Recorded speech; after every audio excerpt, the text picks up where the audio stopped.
Hello, good afternoon, good morning. We're kind of in this time. Like, what is 11:30? Is 11:30 morning? Is it the afternoon? I know technically it's still the morning, but to your girl here, it feels like the middle of the afternoon. So, good lunch hour to you. This is your Wednesday edition of Weather Where You Are. I am meteorologist Ella Dorsey. Lot to talk about, y'all. It was a wild, wild morning. Some areas of Atlanta still seeing some flooding, some major creeks and streams. And that's just due because the ground's so saturated. We saw pretty crazy stuff heading through the morning hours. Mary Mac's Tea Room, I don't know if you guys know it. If you've lived in Atlanta for a decade, you certainly know Mary Mac's. It's like an Atlanta establishment. One of the, longest lived Atlanta restaurants, classic home style cooking on Ponce de Leon Avenue. Its roof collapsed overnight from heavy rain. So certainly still some after effects from this system. And we're already looking ahead to our next rain system that's going to be moving through. So let's take it through what's going on. All right, here's the current radar. Definitely still some showers up in the mountains. Everywhere else looks pretty dry. Can't rule out some additional rain later on today. Here's the rainfall accumulation over the last 12 hours. You can see that red area down from downtown, Panthersville, southern half of DeKalb County. This is kind of right where Mary Mac's is on Ponce and areas south. Got anywhere from 2 to 3 inches of rain just in the last 12 hours. Guys, the entire month of March, we only usually get about 3.5 inches of rain. So some areas picked up about a month's worth of rain in just 12 hours or so. Because of that, there was a flash flood warning out for that area until 9:30 this morning. And you can see a lot of the creeks and streams in that surrounding area are under flood warnings right now. All those little green boxes are the flood warnings from Atlanta up to Alpharetta, Roswell, parts of Gwinnett County near Lawrenceville, some creeks over near Logansville, a couple creeks in Rockdale County experiencing some flooding. So here are the current flood warnings out right now. Nancy Creek is under a flood warning. This is in West Wesley, so this is Buckhead area, under a flood warning until further notice. That's what the little blurb that's issued by the National Weather Service says. So if you live in that area, Buckhead, West Wesley, you're going to see that. Sweetwater Creek in Lilburn is flooded. The Chattahoochee River from Roswell all the way down to Smyrna also experiencing minor flooding. They had to shut down Azalea Drive in Roswell, which goes along the Chattahoochee River because of flooding, so be aware of that. And Sewanee Creek in Sewanee. And the reason, guys, that we've seen so much flooding is the ground's saturated, okay? We've gotten so much rain that there's just nowhere for this water to go. That's the concern when our next weather system moves in Friday, Saturday, that any additional rain is going to cause some flooding. Okay, it's 61 degrees outside right now. Not bad. It was really foggy earlier. Looks like the fog's getting a little bit better out there. And although it's going to stay cloudy as this low pressure system moves over us this afternoon, it's not going to be a washout from here on out. I do think fog clouds stay pretty thick with some isolated showers through 3 p.m., through the time the kids get out of school. Thereafter, this is our current high-res model. This thing updates every hour, so it's pretty accurate. You can see even in the mountains from Gainesville up to the north, it's keeping showers around through most of the evening. So if you live in those higher elevations, it might rain for you for the rest of the day today. And honestly, this current cloud model isn't showing much sunshine either. Not great. Okay, so maybe a few scattered showers, but it doesn't look like we see clearing skies until right around sunset tonight. Also, so about a 30% chance of rain for the rest of the day today, okay? Tonight we dry out, skies clear.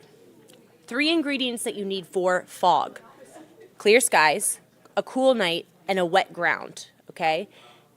We're going to have all 3 of those ingredients for fog formation, so you can see the clock top left of your screen. As we head through the overnight hours, we are going to get some fog formation. By tomorrow, I'm seeing the potential for patchy, dense fog. So be aware, tomorrow morning might start off pretty cloudy, pretty gloomy. That fog will quickly burn off through the morning and give way to a really nice day. So don't fret if you wake up tomorrow to dense fog. It'll be around maybe through 10 a.m., and then conditions get better. Tomorrow, the nicest day. of the week. 72, partly cloudy skies in the afternoon. That's 10 degrees above average for this time of year. Enjoy it because it's the only dry, warm day for the foreseeable future, okay? Already looking ahead to our next first alert weather days. Oh, unfortunately, guys, just doesn't look great as we head into the weekend. We're looking at another round of heavy rain Friday night through at least midday Saturday. The flood threat, again, is going to be really high with this next system. So let's take you through.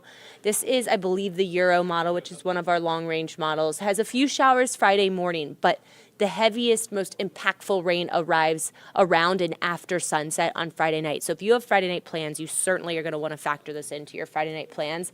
Looks like downpours. Really same thing that we saw last night. Heavy downpours, heavy rain overnight, with the potential for flash flooding lingering into Saturday morning. Saturday morning, still, we're going to see scattered showers.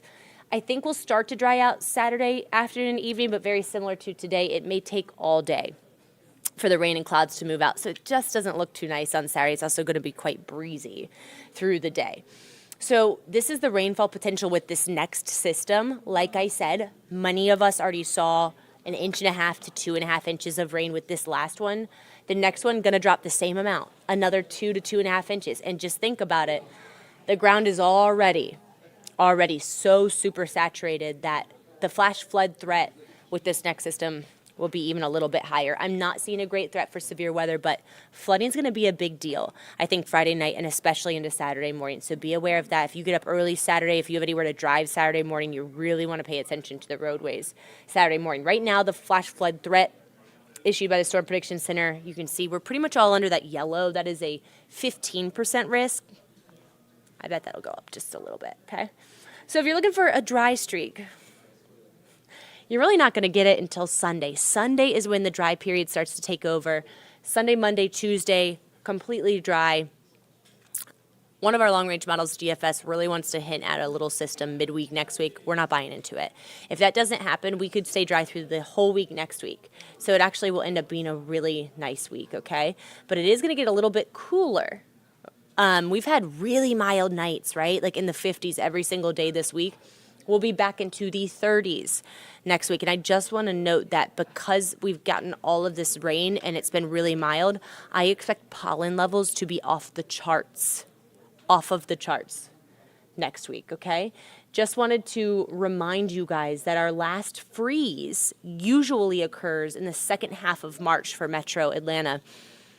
I don't see the potential for extremely cold temperatures anywhere over the next 10 days. So just interesting to note. For the higher elevations, it's usually mid to late April that we see our last freeze.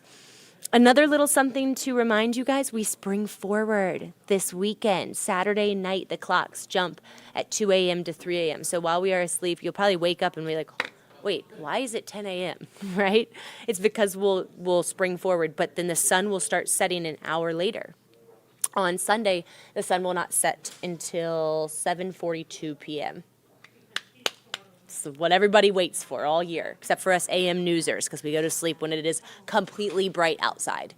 And my windows in my room faced west, so it is like an angel is giving birth in my room every night. So bright in there. But you know what, guys? We love spring. God, April's the best month. It's so beautiful. We're almost there. Okay, here's the 7-day forecast. Few showers this afternoon, some patchy fog tonight, beautiful tomorrow. Rain mainly Friday evening, Friday night, Saturday morning, midday Saturday.